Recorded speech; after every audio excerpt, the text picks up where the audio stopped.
As you know that wetlands are very, very important for our life. They not only important for our ecosystem, but also recharge the groundwater.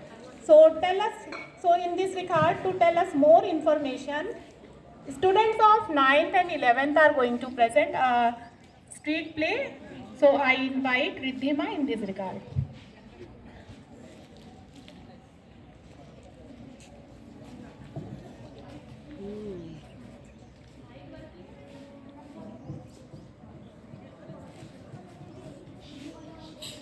नमस्कार मित्रों, आज मैं और मेरी सखियां आप सबके सामने प्रस्तुत करने जा रहे हैं एक नुक्कड़ नाटक।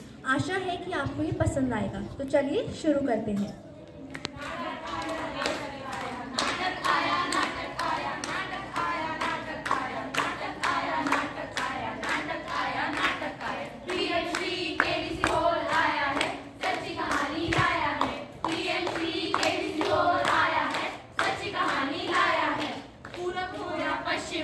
उत्तर हो या दक्षिण हो, सबको हम बताएंगे, वेटलैंड हम बचाएंगे।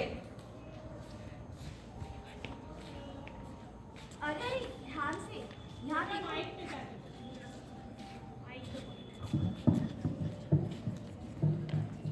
अरे ध्यान से, यहाँ देखो कितना बड़ा दलदल है। हाँ, ये तो हमारी जमीन के लिए वेस्ट है। अरे पर इस वेस्ट जमीन का हम करेंगे क्या? इस वेस्ट जमीन पे हम सीमेंट और रेत डाल के इसको प्लेन करके हम यहाँ पे बड़े बड़े मॉल और अपने बिजनेस आइडियाज खोल सकते हैं। हाँ यार, हाँ आइडिया तो तुम्हारा बहुत अच्छा है। क्या बिजनेस आइडिया है? हाँ पता नहीं इसमें इतना दिमाग कहाँ से आ गया।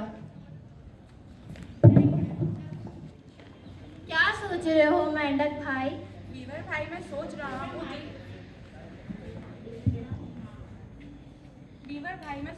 हूँ जिस तरह से ये मानव इन झीलों को भर रहे हैं, एक दिन ये सारी झीलें सूख जाएंगी। मेंढक भाई, मानव इस झील को ही नहीं, विश्व की आधे से ज्यादा वेटलैंड को नष्ट कर चुका है। इस तरह तो विश्व की सारी प्रजातियां लुप्त हो जाएंगी और इससे मानवों के अस्तित्व को भी खतरा हो सकता है। मेंढक भाई, अब क्या किया जाए? बीवर भाई, अब इन मानवों को समझाना ही पड़ेगा। हाँ, तुम समझाओगे इन मानवों को? अब इन मानवों को नहीं समझाया तो विश्व की सारी प्रजातियां विलुप्त हो जाएंगी, मैं और तुम ही नहीं। अब चलो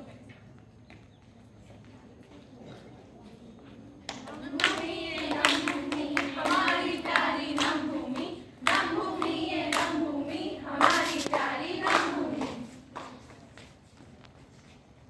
मैं साइबेरियन क्रेन हूँ। हम ठंडे प्रदेश के रास्ते भारत नम भूमि में आते हैं। अगर यह नम भूमि ही ना रही तो हमारा सफर खत्म हो जाएगा और हम मर जाएंगे। हम पेड़ हैं, हमने समुद्र की ताकतवर लहरों को झेल लिया है और आपको पता है इससे गांव को भी कोई क्षति नहीं पहुंची। अरे वेटलैंड से ही तो पीने का जल मिलता है, पानी का स्तर भरा रहता है, कुएं भरे रहते हैं, खेती चलती रहती है, सूखे का प्रकोप नहीं पड़ता। विश्व का कितना बड़ा इकोसिस्टम है ये नम भूमि। कार्बन का एब्जॉर्प्शन वेटलैंड से बेहतर और कोई नहीं करता। यह तो पर्यावरण की किडनी है, किडनी। वेटलैंड एक स्पंज की तरह है जो अत्यधिक वर्षा, बाढ़ या पिघलते हुए पानी को अपने में संभाल लेता है। क्या आप लोग जानते हैं कितने ही घरों की जीविका वेटलैंड में फिशिंग करने से चलती है? नम भूमि महत्वपूर्ण ही नहीं, बहुत सुंदर भी होती है। नम भूमि में इको टूरिज्म से कितने ही गांव की आय होती है। जानते हो दोस्तों, विश्व के 60% से अधिक वेटलैंड तबाह कर चुके हैं। इसका परिणाम हम जैसे जीव जंतुओं का विलुप्त होना, अनियंत्रित प्रदूषण, बाढ़, सूखा आदि।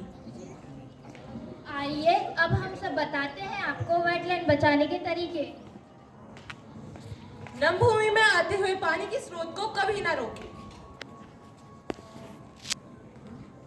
झील, तालाब, नदी के किनारे अन्य नम भूमि को मिट्टी डालकर ना भरें, यानी इनका अतिक्रमण ना करें। इस नम भूमि में अपने घर का कूड़ा कचरा या दूषित पानी ना डालें। माना कि नम भूमि में कचरा साफ करने की सीमा होती है, लेकिन इसकी भी एक सीमा होती है। नम भूमि न डालें जिसकी वजह से उसके चलते हुए इकोसिस्टम पर कोई बुरा प्रभाव पड़े। भारत का संविधान सेक्शन 50A हर मानव को प्राकृतिक संरक्षण का दायित्व देता है। वेटलैंड का संरक्षण केंद्र एवं राज्य सरकार के साथ साथ प्रत्येक नागरिक की भी जिम्मेदारी है।